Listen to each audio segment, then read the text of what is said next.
अस्सलाम वालेकुम, कैसे हैं आप सब। Welcome to our YouTube channel desert rose psychic. मैं हूं सईदा इकरा और आज का हमारा टॉपिक है डाइजेस्टिव सिस्टम।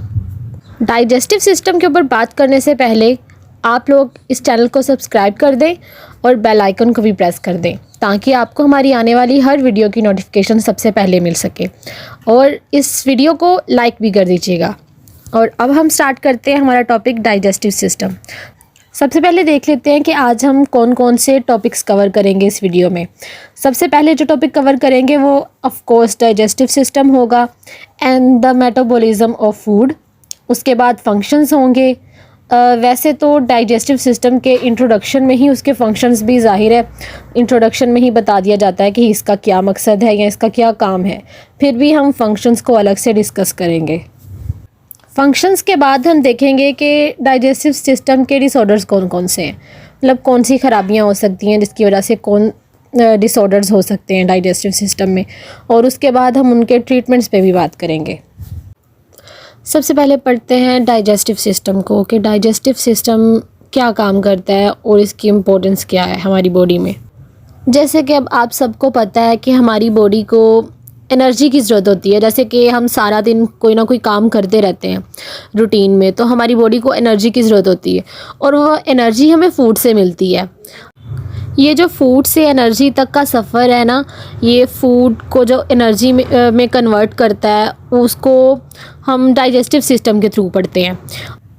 फूड सबसे पहले केमिकल सिस्टम में बहुत स्मॉल और सिंपल पार्ट्स में टूटता है, और उसके बाद ये सिंपल और स्मॉलर पार्ट्स जो है ना, ये मॉलिक्यूल्स हमारी बॉडी में ऑब्जर्व होते हैं। जैसे ही हम फूड को माउथ के ज़रिए इनटेक करते हैं, फिर ये ब्लड में ऑब्जर्व हो जाता है। इन सिंपल मॉलिक्यूल्स को हम न्यूट्रिएंट्स भी कहते हैं। अब हम बात करते हैं कि हमारे डाइजेस्टिव सिस्टम में हमारे कौन कौन से बॉडी पार्ट्स, हमारे कौन कौन से ऑर्गन्स इंक्लूड हैं। सबसे पहले हमारा मुंह आ जाता है। उसके बाद जैसे हमारा माउथ, जिससे हम फूड इनटेक करते हैं, खाना खाते हैं मुंह के ज़रिए। उसके बाद हमारा गला आ जाता है, ग़ज़ाई नाली आ जाती है जिसके ज़रिए हमारा फूड अंदर जाता है। उसके बाद मैदा आ जाता है, फिर स्मॉल इंटेस्टाइन और लार्ज इंटेस्टाइन आ जाती हैं। उसके बाद हमारा जिगर आ जाता है, हमारा लबलबा आ जाता है। ये सारी चीज़ें, जो सारे ऑर्गन्स हैं ना, ये हमारे डाइजेस्टिव सिस्टम के पार्ट्स हैं। इनके थ्रू हम फूड इनटेक करते हैं और फूड आगे कैसे एनर्जी में कन्वर्ट होता है वो सारा इन ऑर्गन्स के थ्रू प्रोसीजर चलता है। और ये जो सारे ऑर्गन्स हैं, ये सारे बॉडी पार्ट्स हैं, ये हाज़मे यानी कि हमारे डाइजेस्टिव जूस को बनाते हैं और एंजाइम्स को भी बनाते हैं, जो कि जिस्म को खुराक और उस खुराक को हज़म करने में मदद करता है। Metabolism of digestive system. खाना खाने के बाद जो हमारा निज़ाम हज़म है, यानी कि जो हमारा डाइजेस्टिव सिस्टम है, वो एंजाइम्स का इस्तेमाल करता है प्रोटीन को अमीनो एसिड में तोड़ने के लिए, हमारे फ़ैट को फैटी एसिड में तब्दील करने के लिए, हमारे कार्बोहाइड्रेट्स को सिंपल शक्कर मतलब यानी कि किसी शुगर की फॉर्म में तब्दील करने के लिए, मिसाल के तौर पे ग्लूकोज़। वैसे तो हमने इंट्रोडक्शन में ही देख लिया है कि इसके फंक्शंस क्या क्या हैं और क्या क्या काम है ये इसके पूरी बॉडी में हमारी में। फिर भी हम इसके फंक्शंस को एक दफ़ा दोबारा गो थ्रू कर लेते हैं। जैसे कि हमने पहले बात की कि जो फूड हम खाते हैं वो ऐसे हमारी बॉडी में ऑब्ज़र्व नहीं होता, वो छोटे छोटे टुकड़ों में टूट कर ऑब्ज़र्व होता है। और ये जो ब्रेक डाउन ऑफ फूड है, ये दो तरीके से होता है। एक को हम मैकेनिकल ब्रेक डाउन कहते हैं और दूसरे को केमिकल ब्रेक डाउन कहते हैं। और जो केमिकल ब्रेक डाउन, सबसे पहले हम मैकेनिकल ब्रेक डाउन पे बात करते हैं। ये मैस्टिफिकेशन, जैसे कि हम माउथ के ज़रिए जब फूड लेते हैं तो हम उसे चबाते हैं, च्युइंग के प्रोसीजर को हम मैकेनिकल ब्रेक डाउन कहते हैं। और इस मैस्टिफिकेशन के प्रोसीजर में यानी कि मैकेनिकल ब्रेकडाउन में हमारा जो ऑर्गन यूज़ होता है, जो हमारे डाइजेस्टिव सिस्टम में हेल्प करता है, वो टीथ है। यानी कि हम टीथ से जब अपने फूड को च्युइंग करते हैं तो वो छोटे छोटे मॉलिक्यूल्स में कन्वर्ट हो जाता है। दूसरा है chemical breakdown by the enzymes. ये एंजाइम्स के थ्रू होता है। ये एंजाइम्स जो हैं ये ग्लैंड और एक्सेसरी ऑर्गन से सिक्रीट होते हैं।